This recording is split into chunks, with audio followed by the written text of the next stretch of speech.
Paul, that just shows you how quickly football can turn on you. Yeah, it's a game where they'd gone, absolutely shot to pieces. We dealt with everything.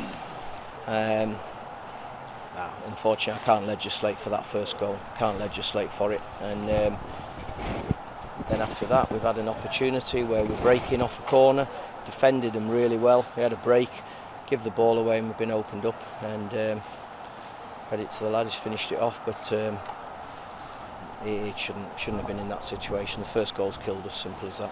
It has to be the disappointing thing that both goals have come from us being in advanced positions. That's not the disappointing thing. The first goal's the disappointing thing. It's It's a horrendous mistake.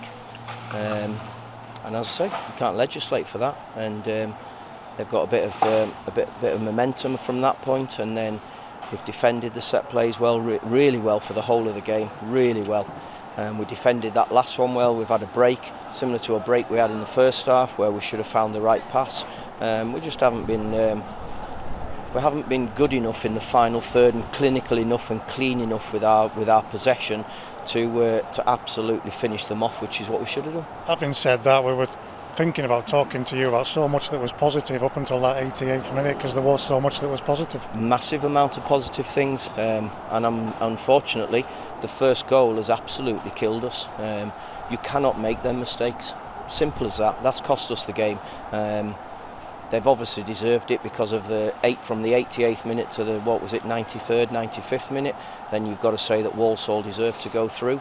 But for the 88 minutes, we've absolutely dominated the game. We were the better side for 88, but for those last minutes, they were the better side and they deserved to go through. It's the thing for a keeper, isn't it? They make a mistake like that and there's nothing that can fix it. But I suppose the criticism is that shouldn't happen in that situation. All I can say is that should never happen. End of story. What do you say to the lads after something like that? They've chucked it away. That's what I've said to them. That's an FA Cup tie that we should be in the draw. They've thrown it away. Simple as that. It is hard to legislate for a lot that happened in that last 10 minutes, isn't it, Paul, when they have worked so hard and given it everything? Yeah, it is. But I'm going to say it again. I'm sorry, but it's the 88th minute. That mistake has cost us the game. Simple as that. And I'm not even going to try and protect anybody, because that mistake has cost us the game. Simple. What happened in the ruck? Can we ask about that one? I honestly haven't got a clue, because Hayden White was causing a problem on the far side with Mellish. That was the first thing I saw, and we sorted that, and everybody was walking off, and I saw that.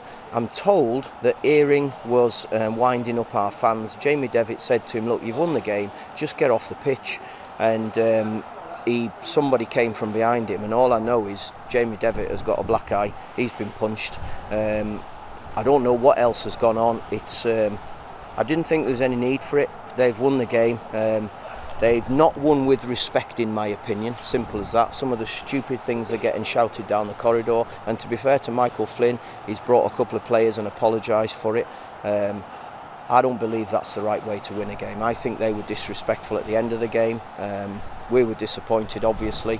The one thing I would say is, let's not let that overshadow the fact that Walsall, because of how they finished the game, they deserve to be in the draw for the next round. They've beaten us because of a ridiculous first mistake and not being clinical enough with our opportunity when we broke forward. We didn't finish them off, so we have to take it on the chin, and now we have to use the disappointment to move forward. Now we can't do anything about it. We're out the FA Cup. Now we've got 2 home fixtures coming up, in fact 3 out of the next 4 coming up, that we have to make sure that we do properly and not let the disappointment today affect what happens moving forward. Just to close that one off, Paul, were there any retrospective cards or anything shown by the ref there? Not that I know of. I think the referee carried on in the same vein that he did for the other 90 odd minutes of the game. He hadn't got a clue what was going on, and I'll be honest, I don't either. All I know is that Jamie Devitt's got a black eye. He got punched, and I honestly can't tell you what else happened, because I really don't know. At 1-0 we thought we had a real shout for a penalty. Yeah, I'm not sure. I've looked at it at the time. I thought it was. I did think it was a penalty. I've looked at it again now, and it's a tight call. Ryan Edmondson certainly got the first touch on the ball and took it away from the defender, and the defender slid in. I'd probably be clutching at straws if I was to say that that's affected it, because it hasn't. The mistake in the 88th minute has affected the game, and it has taken it away from us. Corey was cleaned out. Any news on him? Yeah, he got a kick in the first half, to be honest with you. He got a kick on his foot that had swollen up. And then when Thomas came and cleared the ball, he caught him again. I think I'm hoping it's just a kick and it's bruising. We'll just have to see how it settles down. Callum, will he be okay next week? I'd hope so, yeah. He has tonsillitis, and I think he's got an ear infection as well, so he's not trained all week. So we'll see how he is, but I would like to think with the way that antibiotics are, they'll have kicked in and he should be recovered by the time we get back in on Monday. Anything more on Finn and Morgan? Well, Morgan's is about 3 or 4 weeks. He'll probably be out. Finn back is going for a second scan today. As it stands at the moment, we're looking at 3 or 4 months for Finn back. So not great news, really disappointed for Finn. But I'm waiting to hear what's happened today with regards to Finn, and we'll deal with it from there. You said it already, just to finish off, Paul, these lads will bounce back. This is what they're about, but it'll hurt today. Well, it will certainly hurt. We're all hurting. But in football, the test for you is, can you bounce back? And that's where our next test comes. We have to show a resilience and that we have shown over the whole of this season so far, to make sure that we do bounce back. Thanks, Gavin.